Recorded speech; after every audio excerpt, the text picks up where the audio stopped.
जिल्ह्यात प्रशासकीय कामकाजात गतिमानता आणतानाच लोकाभिमुख प्रशासन निर्माण करण्यासाठी प्रयत्न असतील.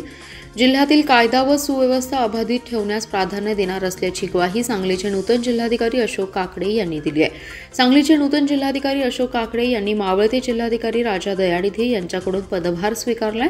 जिल्हाधिकारी कार्यालयात आयोजित कार्यक्रमात नूतन जिल्हाधिकारी काकडे यांचे सर्व विभाग प्रमुखांनी स्वागत केले. जिल्हाधिकारी काकडे म्हणाले, आपणास सांगलीतील कामाचा पूर्वानुभव असून जिल्ह्यातील पदाच्या कार्यालयात अधिक चांगलं काम करू, त्यासाठी सर्वांना सहकार्य करावं असं आवाहन त्यांनी यावेळी केले.